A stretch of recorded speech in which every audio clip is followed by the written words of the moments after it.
All right, at our first stop this morning, we learned the lesson that he who observes lying vanities forsakes his own mercy.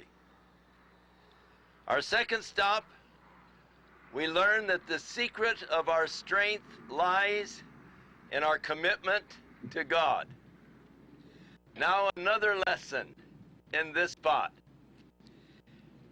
As we mentioned in the area of Bet Shemesh, we're in what is known as the area of confrontation. The Philistines in the coastal plains, the Israelis controlling the hillside. This is one of the places of confrontation. It was during the reign of Saul, and David's older brothers were in Saul's army. David was too young to be in the army, and so he stayed home to watch the sheep while his brothers went out with Saul to war. And here in the valley, for 40 days from the Philistine side, their champion Goliath would come down and challenge the Israelites to send out a man to fight with him. And if he could defeat Goliath, then they would be the servants of Israel, but it would be the same vice versa. And he was so huge, 9 feet 6 inches tall, that he just cowed the Israelis. They were all of them frightened. Whenever he would come out, they'd all head for their tents. Back in Bethlehem, which is probably 15 miles back up the hill, over the hill from here, David's father Jesse asked him to go out to the battlefield to check on his brothers, to take them some homemade food and to take some cheeses to their captain, and just to bring word back on the morale and how the brothers were doing and all. And so David excitedly came on out because he, of course, as a curious kid, wanted to see the battle and all. And as he came and he was talking to his brothers and getting, from them how things were going and all, suddenly this Goliath guy comes out again and begins to make his challenge. And the fellows all head for their tent. And David said, what's going on? And they said, well, this guy Goliath is challenging us every day. And the king said, whatever man would go out and fight him, if he could defeat him, his family would be tax-free in Israel, and he could marry the king's daughter. And so the guys were all heading for their tents, and David said, well, where are you going? Why don't one of you take up the challenge?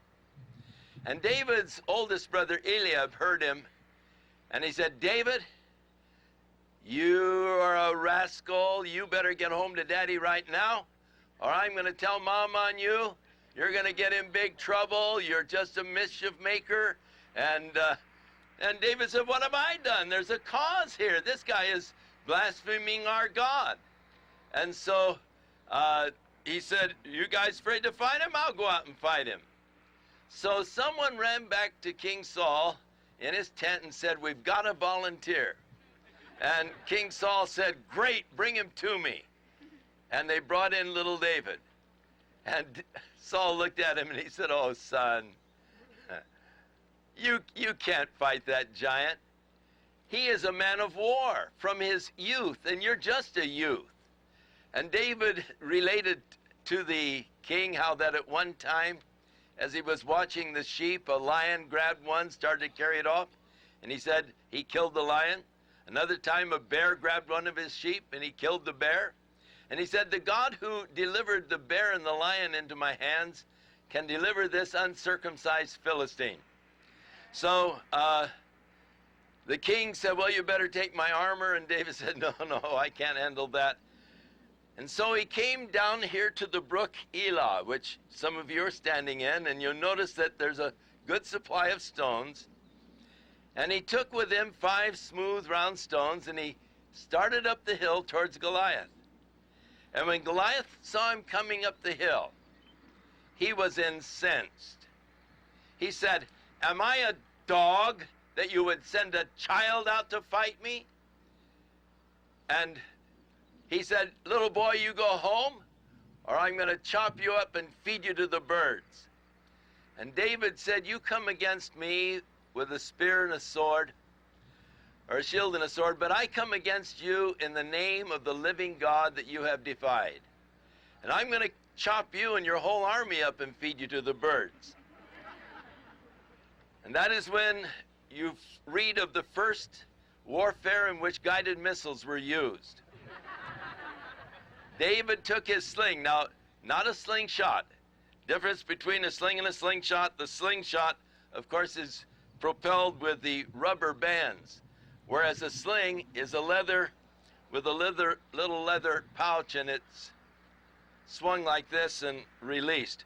So David threw the stone, hit the giant in the forehead. He fell over. David took his sword, went up, chopped off the giant's head, came running back to the camp of the Israelites holding the head of the giant.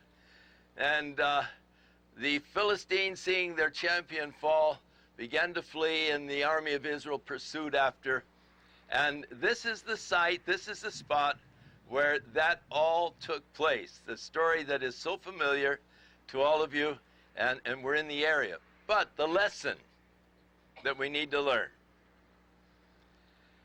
if God be for us, who can be against us? Doesn't matter how big the enemy is or how large the giant looms. If God be for us, who can be against us? It helps us to look at our problems from a different perspective, and how we need to see issues from the divine perspective. Looking at things from the human perspective. If you were here and you watch that little stripling of a kid heading up against that giant, and you hear the giant say, little boy, go home or I'll chop you up, you'd say, that poor little kid, he doesn't have a chance. But when you hear David respond, you come against me with a sword and a spear, I come against you in the name of the living God that you've defied, you say, poor giant, he doesn't have a chance. You see it all in how you look at it. Looking at it from the divine side or the human side. Problem is, we look too often from the human side, and we see the size of the giant rather than the size of the God who is with us. If God be for us, who can be against us? We have David here with the sling, and he's going to demonstrate, Ronnie, how slings operate. Are you going to do it right here, or are you going to get out there in safety?